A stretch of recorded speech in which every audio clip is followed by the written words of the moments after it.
شروع اللہ پاک کے بابرکت نام سے۔ آج ہم بات کریں گے ابرہہ کے کعبہ پر حملہ آور ہونے کے اسباب کے متعلق اور اللہ تعالیٰ نے کیسے اسے نیست و نابود کر دیا تھا۔ زمزم کے کنواں کی ملکیت حاصل کرنے کے علاوہ عبد المطلب کی زندگی کا دوسرا اہم ترین واقعہ ابرہہ کا کعبہ پر حملہ آور ہونا ہے۔ قرآن پاک کو اس واقعہ میں سورۃ فیل میں بیان کیا گیا ہے۔ ابرہہ ایک عیسائی سردار تھا۔ شاہ حبشہ نجاشی کی طرف سے یمن کا حاکم تھا۔ اس نے دیکھا اہل عرب حج کے لیے مکہ مکرمہ جاتے ہیں، خانہ کعبہ کا طواف کرتے ہیں، تو اس نے عیسائی مذہب کے نام پر صنعاء میں ایک عالیشان گرجا گھر تعمیر کروایا۔ وہ گرجا گھر اس قدر خوبصورت تھا کہ دیکھنے والا دنگ رہ جاتا، مگر اللہ کو ماننے والوں نے اس کی طرف ایک نظر اٹھا کر نہ دیکھی۔ جب اس گرجا گھر کی خبر قبیلہ کنانہ کے ایک آدمی کو ہوئی تو یہ آدمی وہاں گیا۔ اس نے گرجا گھر میں گندگی کر دی اور گرجا کی دیواروں کو گندگی سے بھر دیا۔ اس وقت ابرہہ نے غصے میں آ کر قسم کھائی کہ وہ کعبہ کو ڈھا دے گا، نعوذ باللہ۔ پھر وہ ایک لشکر جرار لے کر مکہ کی طرف روانہ ہوا۔ راستے میں جس قبیلے نے بھی مزاحمت کی وہ اسے قتل کر ڈالتا، یہاں تک کہ مکہ مکرمہ پہنچ گیا اور وہاں لوگوں کو اپنے ارادے سے خبردار کرنے کے لیے مکہ میں لوٹ مار شروع کر دی اور ان کے جانور پکڑوا لیے۔ ادھر حضرت عبد المطلب کو جب ابرہہ کے کعبہ پر چڑھائی کی خبر ملی تو وہ کعبہ کی دیوار سے لپٹ کر روئے اور اللہ سے دعا کی کہ اپنے گھر کی خود حفاظت فرما۔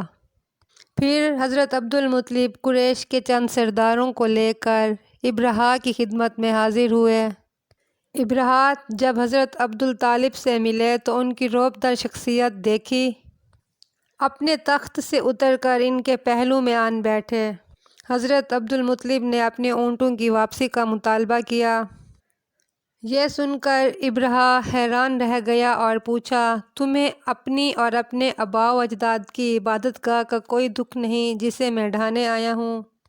اس وقت اللہ کے حکم سے عبد المطلب کی زبان سے جو الفاظ نکلے وہ تاریخ کا حصہ بن گئے۔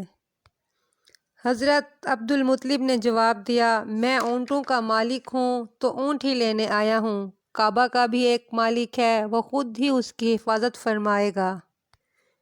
یہ سن کر ابرہہ کو غصہ آ گیا اور وہ غصے سے بولا، اب اس کعبہ کو میرے عذاب سے کوئی نہیں بچا سکتا۔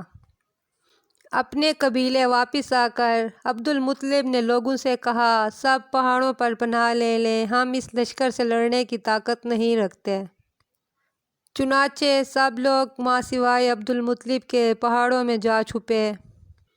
حضرت عبد المطلب کعبہ کی دیواروں سے لپٹے اللہ سے دعا کرتے رہے۔ اسی صبح ابرہہ نے اپنی فوج کو کعبہ کی طرف بڑھنے کا حکم دیا، مگر ہاتھیوں کا پیش رو سب سے بڑا ہاتھی جس کا نام محمود تھا وہ کعبہ کی طرف نہ بڑھا۔ جس طرف بھی اسے چلایا جاتا وہ چلتا، مگر کعبہ کی طرف ایک قدم نہ بڑھاتا۔ اسے مارا گیا، وہ زخمی ہو گیا۔ پھر اللہ تعالیٰ نے سمندر کی جانب سے پرندوں ابابیل کا لشکر بھیج دیا جو کہ گروہ در گروہ ان ہاتھیوں اور فوج پر حملہ آور ہو گئے۔ ان پرندوں کی چونچ اور دونوں پنجوں میں سخت کنکریاں تھیں اور ہر کنکر پر اس شخص اور ہاتھی کا نام تھا جس سے اس کی موت ہونی تھی۔ یہ کنکر ان ہاتھیوں کو اور ہاتھی سواروں کو چیرتے ہوئے اس طرح ختم کر دیتے تھے جیسے کھایا ہوا بدبودار بھوس ہو۔ اس طرح ابرہہ کے ہاتھی اور لشکر برباد ہو گئے۔ ابرہہ کی اپنی حالت بہت خراب تھی، اس کا جسم گلنے لگا، جسم میں پیپ ہو گئی جس سے غضب کی بو آتی تھی۔ آخر اس کا سینہ پھٹا، دل نکلا اور وہ بھی پھٹ گیا۔ اس طرح وہ بھی اذیت ناک موت کا شکار ہوا۔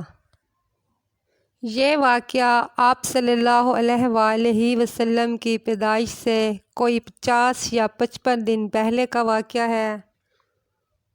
اہل عرب اس سال کو عام الفیل یعنی ہاتھیوں کا سال قرار دیتے تھے۔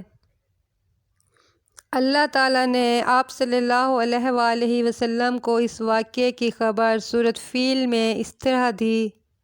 بیان فرمایا، کیا تو نے غور نہیں کیا کہ تیرے رب نے ہاتھی والوں کے ساتھ کیسا حال کیا؟ کیا اس نے ان کے داؤ کو بگاڑ نہ دیا اور ان پر جھنڈ کے جھنڈ پرندے بھیجے جو ان پر کنکر والے پتھر پھینکتے تھے، پھر انہیں کھائے ہوئے بھس کی طرح کر دیا۔ اگر ہم غور کریں اور اس وقت کے حالات جنگ دیکھیں تو ایک طرف ہاتھیوں کا لشکر اللہ کے گھر پر حملہ آور ہوتا ہے اور دوسری طرف اسے بچانے والا بظاہر کوئی نہیں۔ ہونا تو یہ چاہیے تھا کہ ہاتھیوں کے مقابلے میں بڑے بڑے جانور آتے جو ان کا مقابلہ کرتے، مگر اللہ کی قدرت ابرہہ کے غرور کو خاک میں ملانا تھا۔